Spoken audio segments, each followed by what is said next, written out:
اشتعلت نيران المدافع والقذائف بالذبابات والطائرات. اندلعت حرب أهلية في السودان، نزاع مسلح بين سكان البلد الواحد ليتسابقوا على قدم وساق من أجل الغلبة والسلطة. فما حكاية السودان؟ القصة بدأت في السودان عندما كانت تعيش حكما ديكتاتوريا مع عمر البشير، حكما يستولي فيه على جميع السلط، لا يستشير أحدا في أحكامه التي تكون في كل الأحوال ضد رغبات الشعب. فكانت البلاد تعيش صراعات عرقية ودينية، خاصة في إقليم دارفور غرب السودان. صدر من هذا الإقليم جماعات انفصالية مسلحة ضد الدولة. هذه الحركة الانفصالية أرادت المس بوحدة الوطن بالانفصال عنه ومنافسة الدولة على السلطة.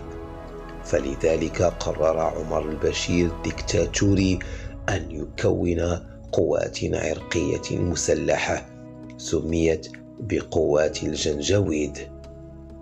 كانت قوات الجنجويد ضد الحركات الانفصالية، فعاتت في البلاد فسادا، قتلت وخربت وأتلفت وشردت، فقامت بحرب عرقية طاحنة ظهر من خلالها شاب يافع يمتاز بالدهاء والفطنة.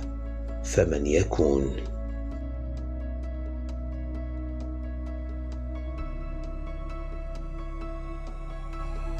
اسمه محمد حمدان داغلو ملقب بحميدتي.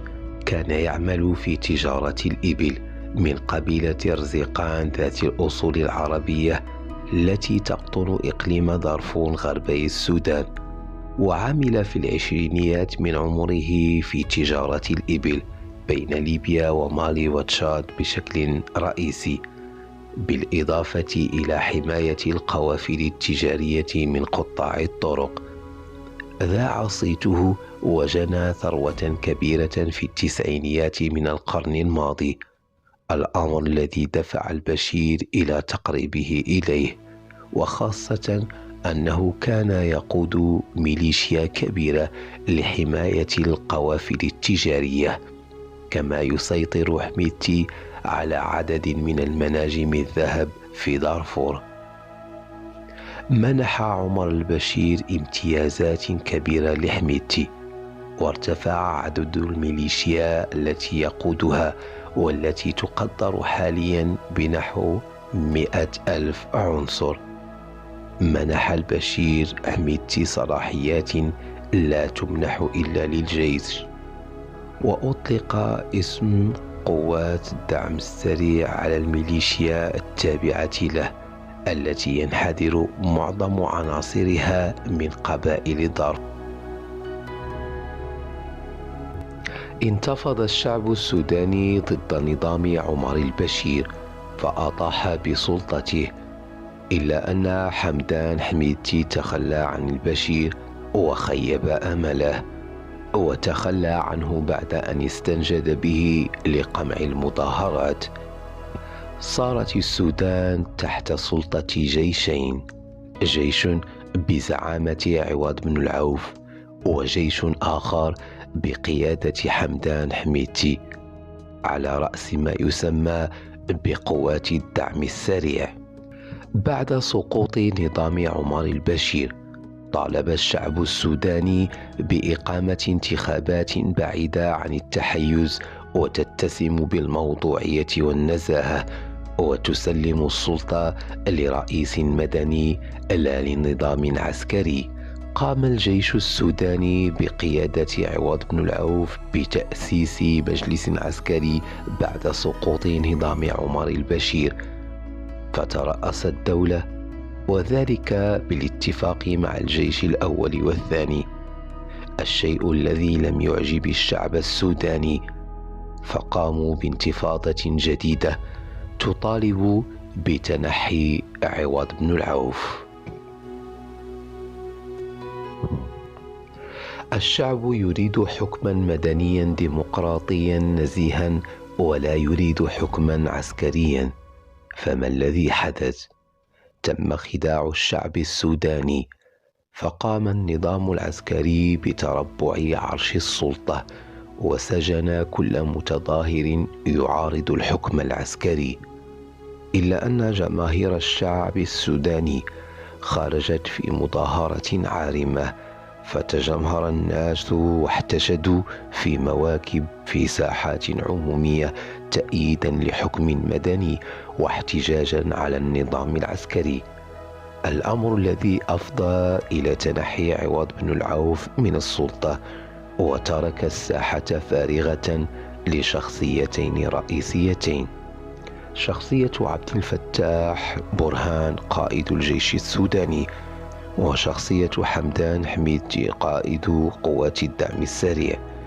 تم الاتفاق على تأسيس مجلس سمي بالسيادة السودانية، وتم الاتفاق أيضا أن يكون قائد هذا المجلس هو عبد الفتاح برهان، الذي وعد الشعب السوداني بأن المجلس سيسلم السلطة لشخصية مدنية لا عسكرية، وأن الجيش ليس له رغبة للحصول على السلطة والاستحواذ عليها.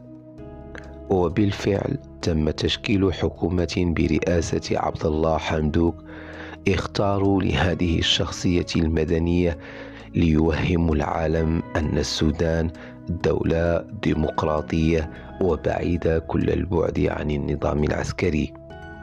هذا كان على مستوى الواقع، لكن الحقيقة شيء آخر.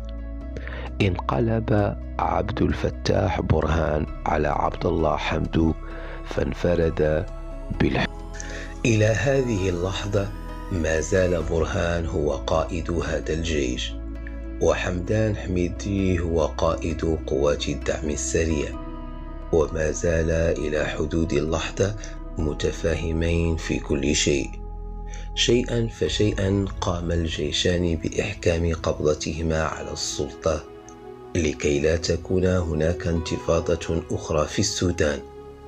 لقد أصبحت الساحة فارغة لهما، وصار هذين الأخيرين هما المتحكمان في دواليب الحكم في السودان، أصبحا يتحكمان في كل شيء، فصارت السودان عسكرية لا مدنية. فحصل ما لم يكن في الحسبان. بدأ الخلاف الكبير بين حميدتي وبرهان في طريقة تسيير البلاد. كل واحد منهما صار له جهات دولية تسانده في الحكم، صار كل منهما يخطط للانقلاب على الآخر. بدأ الجيشان يتحاربان مع بعضهما البعض، بدأت المشاحنات بين الطرفين، فصار الأخ يقتل أخاه، وفي نهاية المطاف صارت الدولة السودانية تعيش حربا أهلية طاحنة.